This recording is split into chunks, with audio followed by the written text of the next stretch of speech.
All right, let's get down to the one and only May the 18th, 2024 in Kingdom Arena in Saudi Arabia. Ring of Fire pay-per-view for the undisputed heavyweight championship betwixt the Gypsy King Tyson Fury versus the Cat Oleksandr Usyk. There's more than over 10 professional boxing fights that happened this night, but we're only going to recover one. But in hindsight, guys, there has been a lot of crazy stuff coming around here. I just like to point this out for one other thing before I get down to business. I just like to point out, guys, the last podcast I made, I did say that this was going to be live on United Kingdom Sky Sports box office. I also forgot to realize that this was also going to take place on DAZN. Keep forgetting about that, but sometimes DAZN does give me a headache because I don't know whether it's true information or not, because I don't know what sports are on. People say DAZN is not much of it's just a streaming app. I don't know, so I sometimes ignore it. But anyway, guys, enough being said, let's get down to business. This fight will be crowned as the first undisputed heavyweight championship since Lennox Lewis in 1999. As after he stripped the belt around 2000, so because he didn't want to take on the mandatory fighter, so he decided to take on someone else and everything else. This is actually the first ever four-belt era as well in history. So as a special commemorative belt was made especially for the fight on May the 18th, where the special edition of the WBC Usyk and Fury belt was blessed by Pope Francis, the leader of Roman Catholic faith, which, when looking that up as of a couple minutes ago while starting this podcast, I was really shocked. Also, guys, just to let your viewers know, it's actually 8 o'clock p.m. as of right now, so the fight ended a half an hour ago. Just to let your viewers know, I'm from the East Coast of the United States, the northern part, which is mostly the Atlantic Ocean of state of Maine, Quebec, Canada, from New Hampshire, Vermont, and Massachusetts. That's the area I'm from, where the New England territory of the East Coast is. So it's 8 o'clock p.m. as of right now, and Saudi Arabia is far somewheres from Europe in the middle of Russia. So just to let your viewers know that what time zone I'm recording this. But yeah, guys, when I heard that someone named Pope Francis was actually commemorating, I'm speechless. I did not know that this was a thing until before recording this podcast as I'm doing right now. And dude, guys, I'm not a Catholic anymore, guys. I'm a born-again Christian. Used to be. But guys, a bishop of Rome is commemorative of a belt? What? An 87-year-old man born in Argentina as a Catholic Rome bishop is commemorating a belt. That's, when looking at that information, that was crazy. And just to let you viewers know, guys, this was also the date that would take place during months after the reported date of the Day of Reckoning, which was on December 23rd, being reported when they were trying to report Anthony Joshua and Deontay Wilder to fight against each other. But after having Joseph Parker win and AJ's domination on Valine, and everything's gone crazy, has gone AWOL. Still, it is pretty interesting. We also heard that the month of October, they're also going to purportedly go to a second fight or something in the fall of 2024 to have a rematch. But the information is interesting because people do say that Usyk did say after he becomes undisputed, he's going to be a soccer player. He's going to do this or that. At the age of 37, I don't know about that. Speak about that. Gypsy King is 35 years old. So, to be honest, we don't know how long these guys still have left in each other. But yeah, that's all the information I have about that. They're still trying to put out this or that, but I'm happy that we finally got the fight underway. It's over, and I'm so happy. I can't wait to talk about it right now. But guys, before we talk about it, let's talk about the card, because the card did have some interesting stuff to be involved. So in the first, I can say, is Moses Atama from British of the UK. He's 8-0. He takes on a 25-3 fighter from Kazakhstan, actually a resident in Germany. He takes him on, knocks him out in round 2 for a TKO for the WBO Intercontinental Heavyweight title. So good luck to him. That brought him up the ranks a tiny bit. David Naiki wins the IBF International Cruiserweight title as he gets his 9th win against 12-0 Michael Cease. And to be honest, he's also from Germany.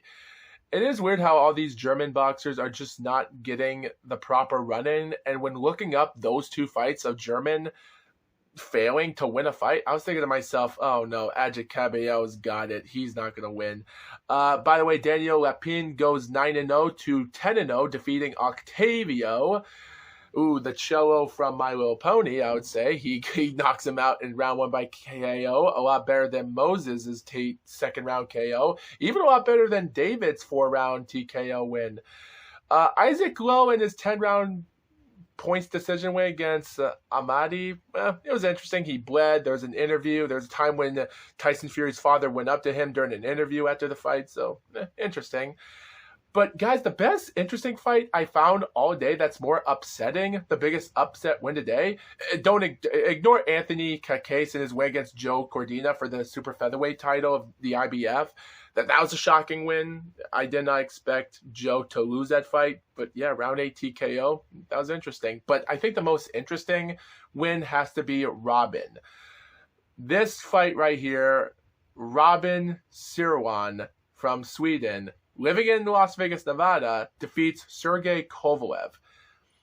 This fight was crazy. It was surprising because, and when I actually saw him knock Kovalev out in round 10, even though he got back up and finished the fight, and all judges scored unanimous win for him, because that was surprising for Robin to win. I did say Robin could have a chance to win this fight, but yeah, he did. This shocked me. Because, guys, Robin's first fights in 2017 and in 2018, 2019 in his career were against nobodies. Like, he did travel in the U.S. back in 2019, did this or that. COVID came. He stayed in the U.S. for over years until he traveled to Saudi Arabia to fight. By 2021 and 2022 and 2023, he was just taking on no good opponents. He just... Like, he had a couple interesting fights in his early career, but they were nothing much. They were just journeyman jobbers. So seeing him win his first fight like this is good enough. He's 17-0, but yet again, I do want to see him fight a few more fights just to get his feet wet in the ring more. If he goes 20, I will say those guys, if Robin does win a couple more fights, maybe one more this year and maybe one 2025, I will say maybe his 20th professional fight should be a bigger opponent. If he can get his win up on that, I think he still has a chance. He just has to stop taking on nobodies because this is his biggest win today, and that's it. Speaking about big win, Mark Chamberlain from lightweight goes first round TKO against the one and only Joshua, which, yes, he defeats a Nigerian fighter living in Ghana. So, yeah, good win for Mark. He's in the ranks, so not bad. This right here is crazy.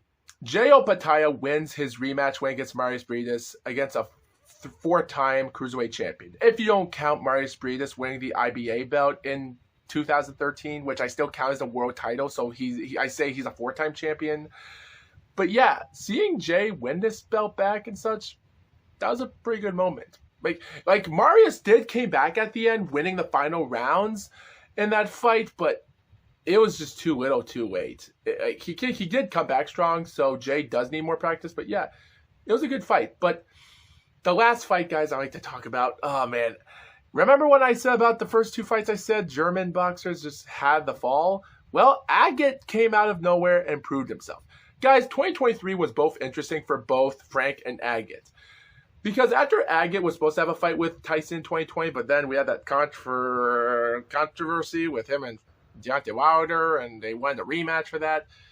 So Agate just couldn't fight. It took him over a year until he took on hyped journeyman Kevin Johnson, got a win, defeats first round, win KO on Pavel Sauer a year later. Then come 2023, he defeats Agron Smacky, and how Smacky demolished him in round 1, knocked him out in round 2, but Agate came back and won round 3. I thought to myself, he's done for. Like, as long as he can win a couple fights against big opponents and better contenders, I think I'll give him a chance if he goes 25-0. Guess what? He defeats Arslanbek months ago. Then he takes on Frank Sanchez and wins. Now he's becoming a champion. Guys, Frank Sanchez takes on great fighters from Christine Hammer to Adjit Caballel, Carlos Negron. And then come 2023, he almost paralyzed Daniel Marks when he fell out of the ring, hit his head, fell on. They brought his butt back to the ring just to get Frank to give him a KO win in the first round. He defeats Scott Alexander after he tried to recover from his first round knockout loss against Joey Zhang. Not good there. And then he destroys Junya Fa in Day of Reckoning. Yeah, these two guys had crazy moments in 2023. And Adjit won. And not only he wins the WBO NABO title, he also wins the WBC Continental Americas title, which means this was also an interesting fight because AJ was number 1 in the WBC at this time with Frank Sanchez at number 2 and Adjit at number 3. So, and technically people did say that whoever does win this will be number 1. And when looking that up, whoever does win is going to be number 1. And guess what? This was also for the WBC heavyweight title eliminator. So good for Adjit to win this fight, and it was a good. Seeing him throw that short body punch at the end, which wasn't, it was just an interesting jab punch in that final punch in the round, was surprising because I never saw it, but he did knock him out because that was the second knockout, but still, it was pretty good. So yeah, I don't think Adjit could be champion, but I will say he deserves to have a piece of a heavyweight title shot. So, yeah, with all that being said, guys, let's get down to the fight we've all been looking for. Undisputed heavyweight championship, Tyson Fury recovering from that close split decision against, he's just pulling out crazy wins, win after win, and Francis Ngannou was crazy.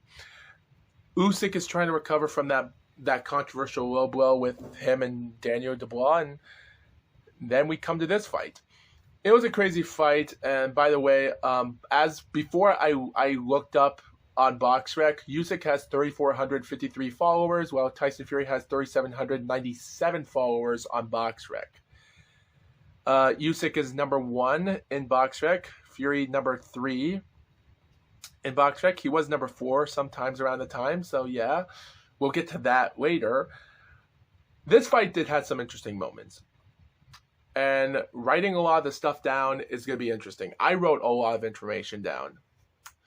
So in the first round, the fight started out pretty closely as for what it is. They both had their own come-up-ins. But Fury, out of nowhere, did have his own moments. Like, Fury did had some interesting stuff. Because, guys, Fury's hands weren't heavy. Like his hands were too fluey. If you viewers understand, there were times that they started out the fight round. They were throwing good punches here or there. There was one moment in round 1 where Usyk threw an overhand left in that round, which was a crazy start. And Usyk started on pretty strong in that first round. It was pretty good. But then come to round 2 is when the magic happens. We get good jabs from Usyk to the body. He's also chasing down Fury. With Fury throwing and out of nowhere, there's one moment where Fury is throwing a slow uppercut. And he misses. It was a slow uppercut at one point. Usyk is putting Fury backwards into the second round, and good jabs to the body. And at this moment, I simply wrote, as long as Usyk backs Fury into the ropes going forward, Fury can't go for the body. Final seconds of the round, Fury lands his best punch in the final seconds of the round. And at this moment, the first 2 rounds is Usyk. We come to round 3, Usyk goes for, like Fury misses a right hand, but lets his hands go and throws good punches once in a while. But it seems like Fury is trying to make Fury tired at one point. While Usyk is short, it's hard for Fury to hit him back because like I said before, guys, it's hard to throw body punches if you're a 6'9" tall person and Usyk is 6'3". I did simply wrote if Usyk was 6'5", it would have been easy for Fury to punch him, unless if Fury was actually ducking his body. Like, because guys, Fury is tall. Just because you're tall doesn't mean that you're still in trouble, because you can still duck your body. Because there were times I thought Fury was gonna duck low at one point because he has to stay on the same level. Because if Fury wants to throw body punches, he has to stand on the same level as Usyk. Hell, Tyson Fury did throw a good body punch when he knocked out Wilder in round 5 in their second fight, but Wilder was 6'7" at the time. If Usyk was 6'5" or so at the time, maybe I would think to myself, yeah, maybe Fury had a chance to throw body punches. But he's 6 inches taller than Usyk at this point, so it was hard for me to believe that he had what it take. It was just hard. And then around the third round went by so fast, because the third round went by really fast for me when Usyk threw a crazy left on Fury, which I thought Fury was hurt, with good uppercuts until Fury clinches Usyk and wrestles with him a little bit. Fury does throw a good 1-1-2 left to Usyk at one point before the round ends, and Fury hits Usyk in the back of the head at one point before, but not until the seconds of round. I just simply wrote that somewhere else at the time. But yeah, there was a time when he did him in the back of the head, which was crazy. At this moment, Usyk is 3-0, and then we get to round 4. Fury goes to throw body shots. He's playing with good jabs. Usyk still putting pressure on Fury. Usyk misses with a huge left, but makes it up for an overhand. He buckled Fury, but Fury chases Usyk and puts a good punch on Usyk, but Fury and Usyk would headbutt each other. Usyk is punching the pace of the fight, still putting a good effort while he pushes Fury to the ropes, throwing good combinations. This round was really hard for me to judge, and it seemed like Fury had this round because of it, because I did thought to myself, Fury had it, because there were a lot of clean punches and that were landed for Fury at the time, and Usyk, yeah, but Usyk didn't land a lot of punches in that round, so definitely that was 100% a round 4 for Fury. Come round 5, the round starts off with good hits from Tyson, and Usyk is putting in good punches in the back to Fury. Usyk is putting good punches, and the commentators do say that Fury is landing more punches, which, yeah, he is, and because he is landing more punches, even though Usyk is landing good punches of his own, but he's not landing a lot of punches, so they're not wrong. Fury is looking good in this 5th round. He's taking Usyk to town right now. He's in trouble.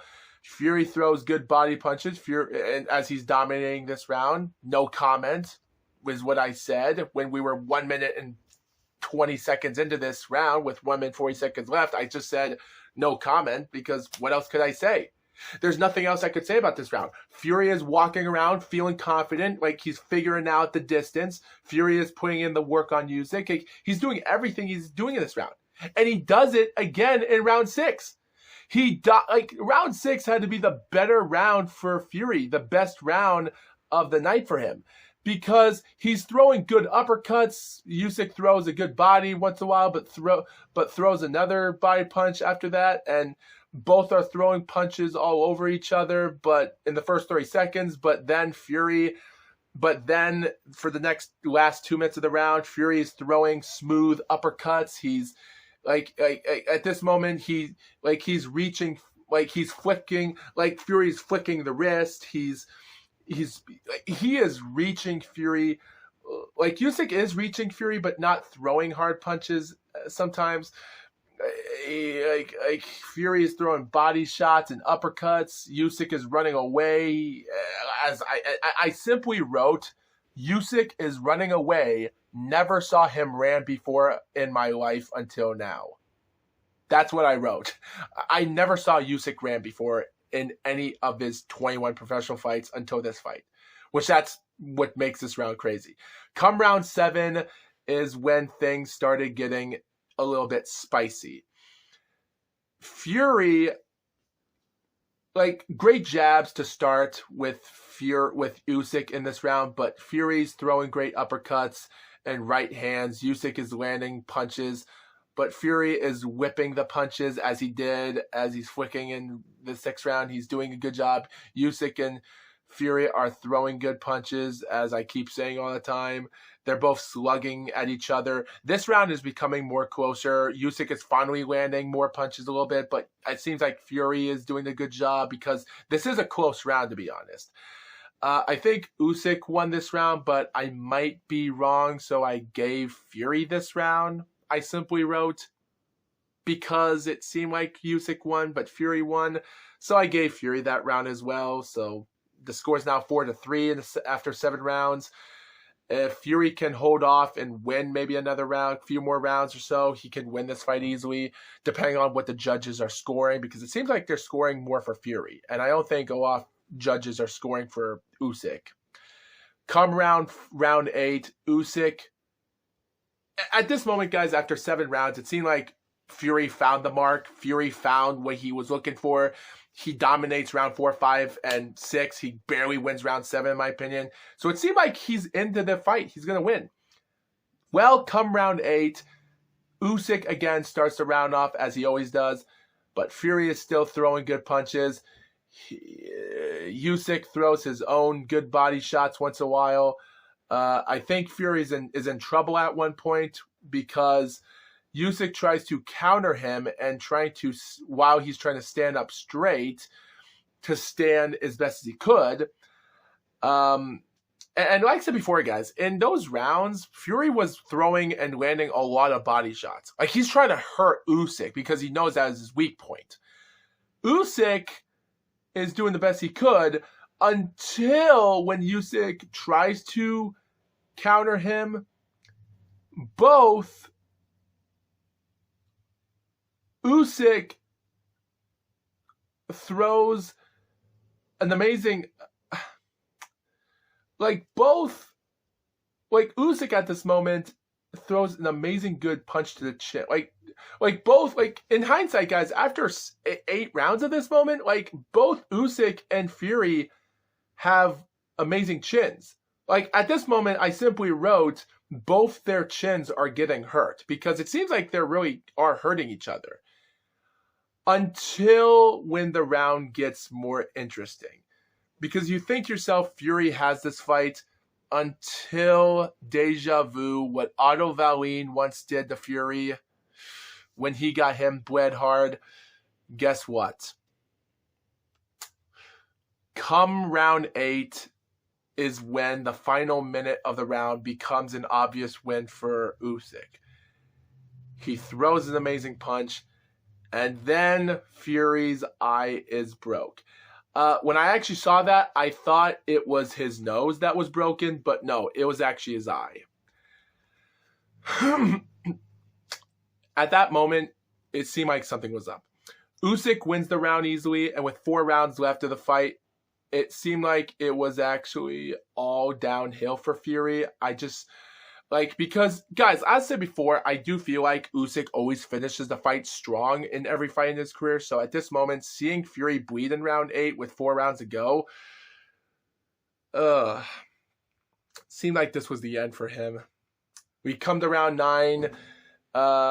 Fury goes backwards early in the round. Usyk gets his second win. But understand, and the reason I say that is that I did wrote because mostly this 9th round was pretty interesting. Let me explain. Fury is still throwing jabs and body shots, still, but Usyk throws his own punches half the time. He throws body shots and left punches. Usyk does miss some of his punches once in a while, so in this 9th round, but he's still doing a little bit more punches landed, even if he's missing a lot. This round is turning into a war, I said. That's what I said. Both are hurting each other so bad until the final. So this is what I wrote. Mostly in the round, final seconds of the round, Fury gets hit hard. He's hurt so bad. Fury hits the ropes, and referee counts it as a down. People controversialize that, but no, the referee counts it as a down. I also wrote Fury is down for the 8th time in his career. In 13 years from 2011, since Nevin knocked Fury down the first time in 2011, 13 years, and this is the 8th time. Crazy.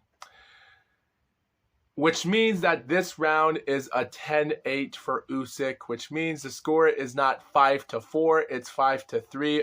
Fury loses a point.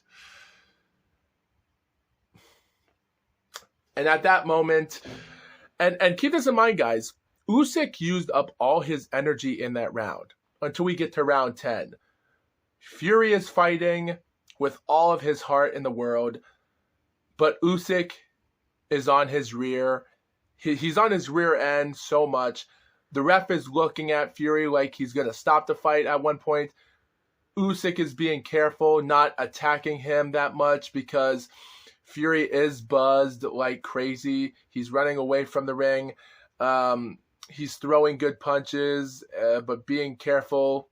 Usyk, Usyk is throwing good punches, but he's being careful because he blows his load in the 9th round, so he's taking it easy.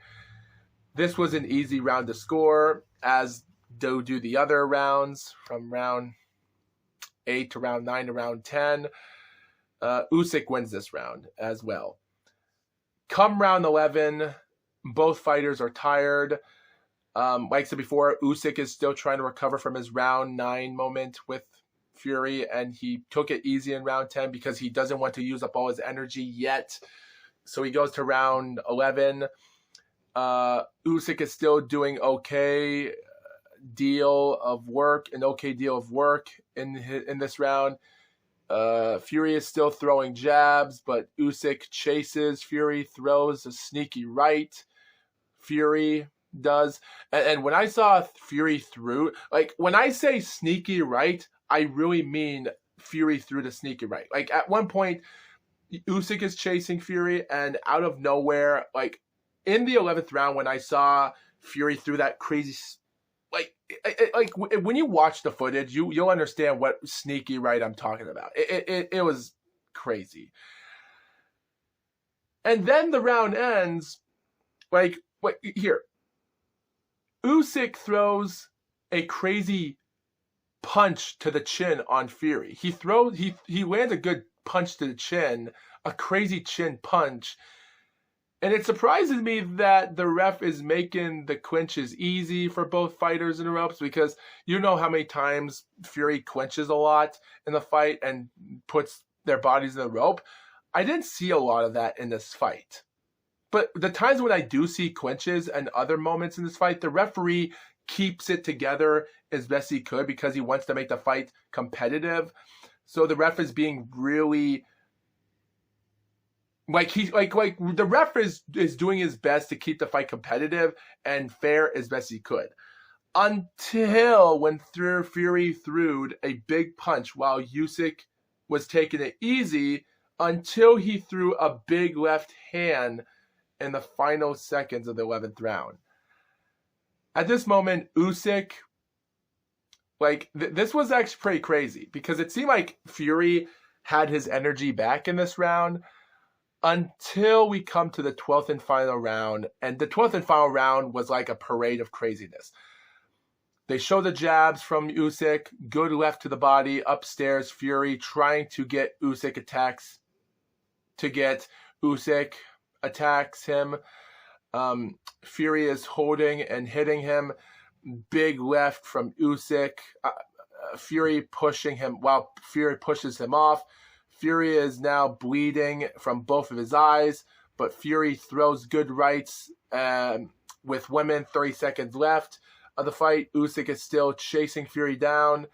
Usyk has a strong chin in because Fury headbutts Usyk. The ref does barely nothing, I think. The fight ends with Usyk maybe dominating, but Fury still landing his own punches. He's finishing off strong at the end. Ding, ding, ding. It seems like Fury won that round. So the final scorecard I read was 115 to 112 in favoring Usyk. But the judges had this. So, of course, it is interesting that Miguel Oliver had it 115 to 112 because he scored it round 1 for Usyk, 3, 4, 8, 9, 10, and 11. The rounds he gave to Fury was round 2, fair enough, 5, 6, 7, and 12. So everyone scored round 12 for Fury, I think. But some fans do think it's a 10-9 for 12 for Usyk. But then Judge Craig gives Fury a 114 to 113 when he gave him round 2, 4, 5, 6, 7, 11, and 12. Craig gave Fury round 12. Interesting. So he gave Fury 7 rounds.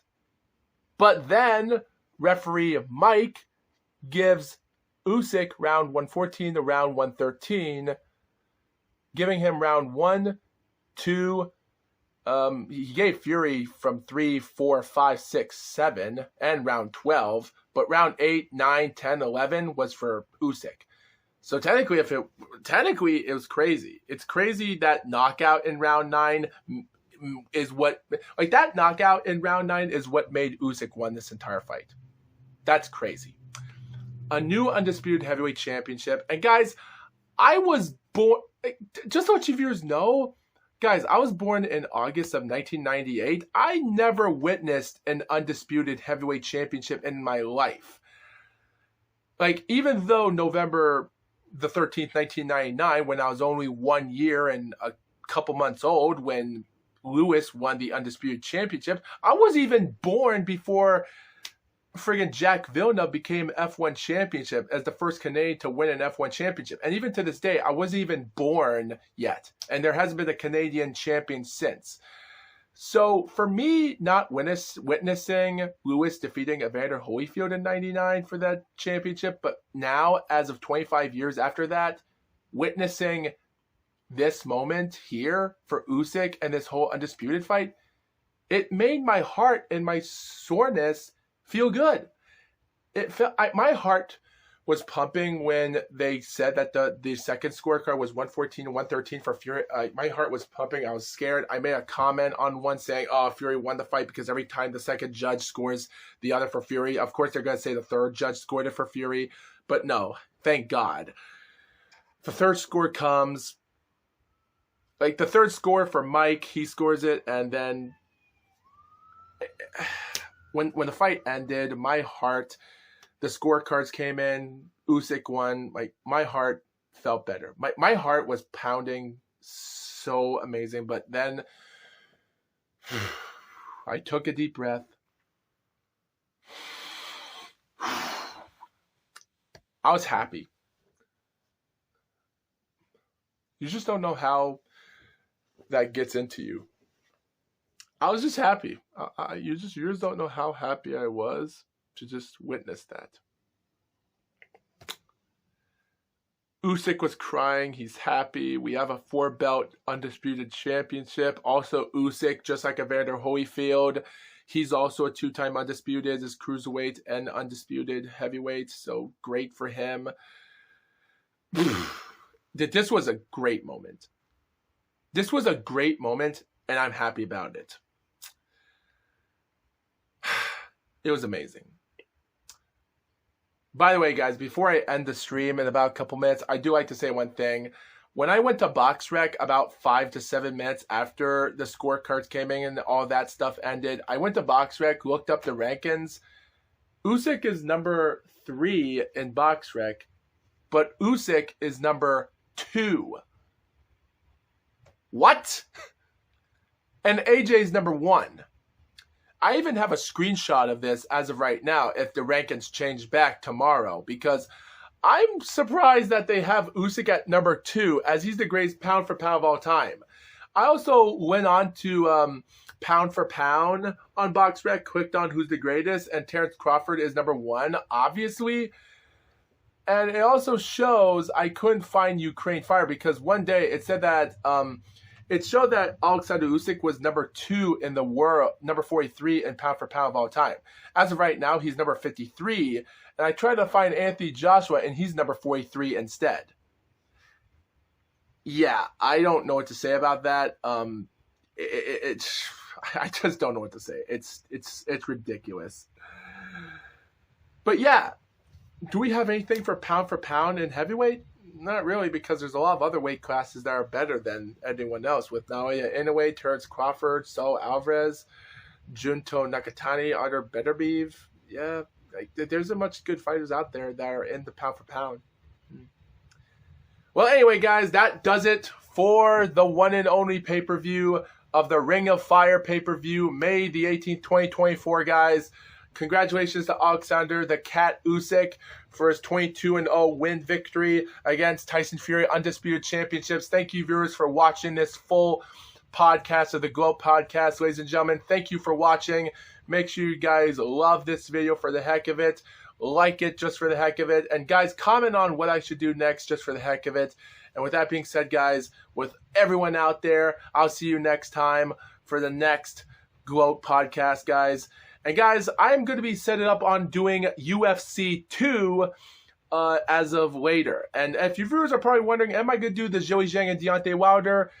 Think about that next time. So with that being said, FoxWolf out.